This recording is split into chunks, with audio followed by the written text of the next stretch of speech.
Combustión. La combustión es la reacción más importante en el mundo de los procesos químicos. Hoy en día tienen una importancia fundamental en el mundo y están relacionados con el gran poder económico de aquellos países que poseen los combustibles. La combustión es una reacción rápida que se produce a temperaturas muy elevadas. Aquí a la izquierda tenemos el triángulo de la combustión. Estas son las tres cositas que necesitamos para que ocurra una combustión. Primero, necesitamos un combustible. Un combustible, aunque la definición de combustible es cualquier sustancia que pueda arder, habitualmente reservamos esta denominación a aquellos materiales que son quemados específicamente para producir energía calorífica. Segundo, para el triángulo necesitamos oxígeno. El oxígeno es llamado el comburente. Si el combustible es aquello que se quema, se oxida para transformar otras sustancias, pues el comburente es lo que reacciona o oxida al combustible para generar la combustión. Normalmente será el oxígeno presente en el aire, o oxígeno puro, pero generalmente es oxígeno, pero también puede ser un sólido como los que se usan en pirotecnia para quemar la pólvora de un cohete, nitrato amónico, por ejemplo. O menos generalizado está, por ejemplo, utilizar como combustibles líquidos, como el caso del agua oxigenada. Y para completar el triángulo de la combustión tenemos el calor, que va a tener dos componentes y es la temperatura del combustible y la energía mínima de ignición. Tipos de combustibles. Los combustibles pueden clasificarse según el estado en sólidos, líquidos y gaseosos. Sólidos encontramos el carbón, la madera, la leña, carbón mineral, carbón de coque. Digamos que la leña fue el combustible que más usó el hombre hasta que se empezó a utilizar el carbón mineral. En la actualidad la leña es bastante escasa, es costosa y solo lo utilizamos como combustible en chimeneas de los hogares o para iniciar combustiones de carbón, pero de pequeños hornos. No se utiliza a nivel industrial. El carbón mineral, su utilización se generalizó a mitad del siglo XVIII aproximadamente con el auge de la revolución industrial, debido a que la naciente industrialización exigía grandes cantidades de combustible. Como combustibles líquidos podemos encontrar la gasolina, el diésel. En los últimos años se ha trabajado mucho en el desarrollo de motores aptos con alcoholes, como en el caso del etanol y el metanol, productos que son obtenidos a partir de la madera, de la caña de azúcar. Por ejemplo, en Brasil es uno de los países líderes en biocombustibles. Se ha llegado a comercializar un combustible líquido compuesto de un porcentaje alto de alcoholes respecto a otros países, una mezcla de alcohol con gasolina. El petróleo también es un combustible líquido, este líquido viscoso y oscuro también. Este que vemos aquí es el queroseno, combustible para aviones. Como combustibles gaseosos podemos encontrar el gas natural, compuesto mayormente por metano. También el gas licuado del petróleo, que es una mezcla de propano y butano utilizado para cocinar. Cuando hablamos de combustión, tenemos que revisar el aspecto medioambiental. Todos esos combustibles, sean sólidos, líquidos o gases, llevan consigo azufre. Por ejemplo, el carbón lo tiene como elemento el azufre, o también en forma de compuesto, como es el caso del gas natural, que tiene cierta cantidad de ácido sulfhídrico. El problema que tenemos cuando hacemos combustión es que estos compuestos, cuando tenemos azufre, oxidan a dióxido de azufre. En el caso de nitrógeno, oxida a dióxido de nitrógeno, y luego se forman estos ácidos fuertes, como es el caso del ácido sulfúrico, del ácido nítrico, que son los causantes de un fenómeno, de un problema ambiental llamado la lluvia ácida. Estos compuestos, estos ácidos, suben cuando llueve, bajan otra vez y cambian el hábitat, los ecosistemas.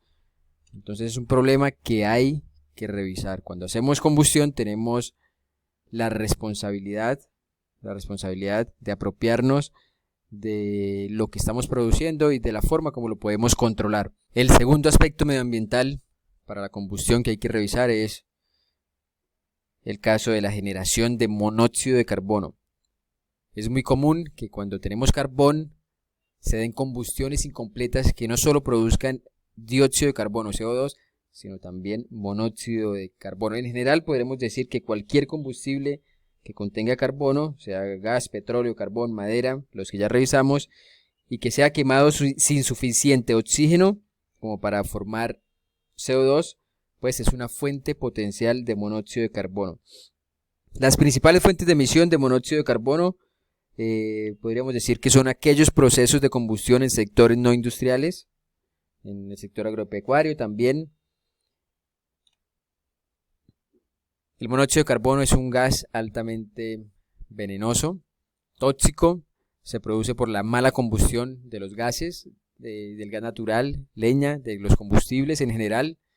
Es menos denso que el aire, se dispersa. El problema del monóxido de carbono es que no se ve, no se saborea, no huele, no irrita, pero sí tenemos, por ejemplo, en nuestros hogares forma de prevenirlos, realizando constantemente mantenimiento a los equipos, a las conexiones de gas, manteniendo los hogares bastante ventilados. Entre las sospechas, la información general, sospechas de los siguientes síntomas, son síntomas de intoxicación por monóxido de carbono, dolor de cabeza, náuseas, mareo, palpitaciones, decaimiento. El monóxido de carbono entra al organismo a través de nuestros pulmones y lo que hace es provoca una disminución de la capacidad de transportar oxígeno a la sangre y de allí de los órganos a los órganos y a los tejidos.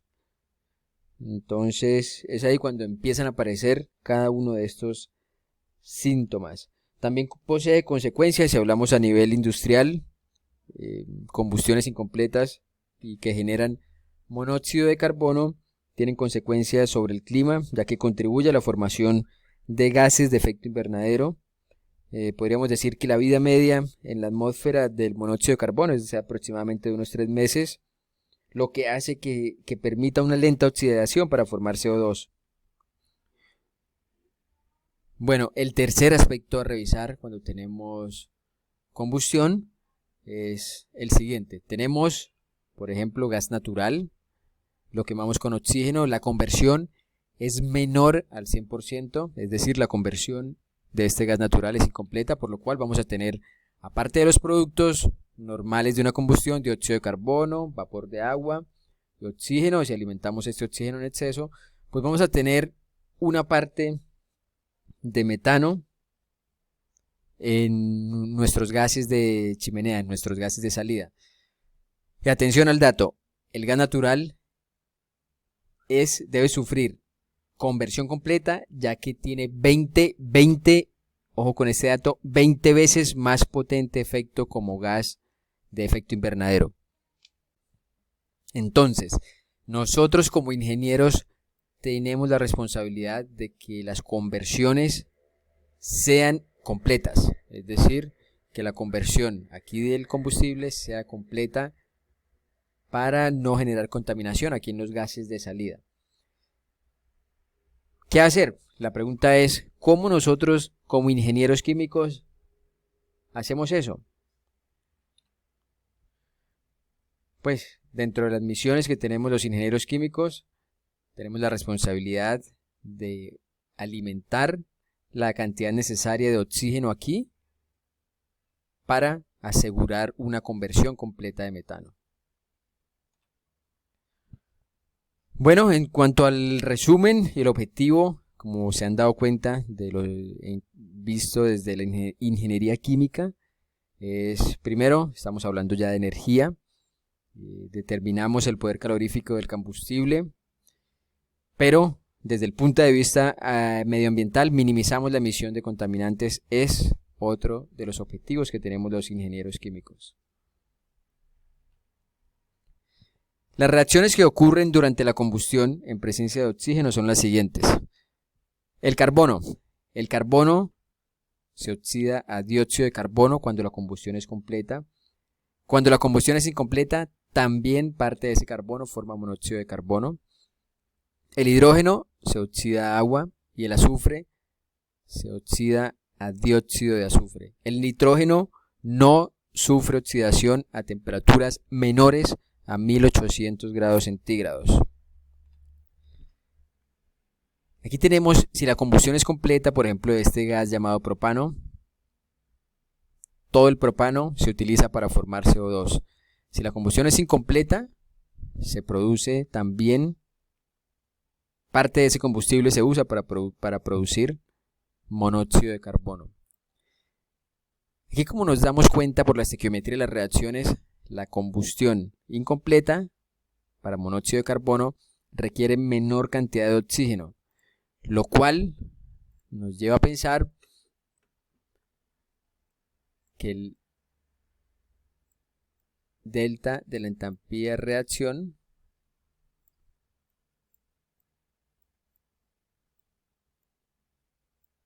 para el dióxido de carbono va a ser mayor al valor absoluto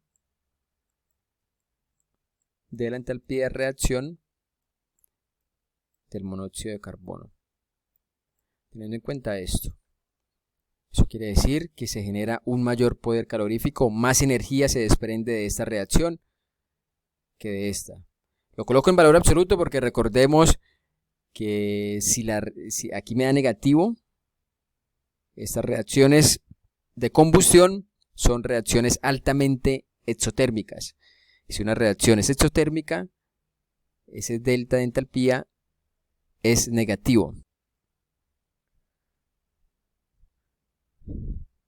Bueno, dependiendo de si nosotros hablamos de gas de combustión o de combustible, hay distintos tipos de análisis que se pueden hacer al combustible y también al gas de combustión.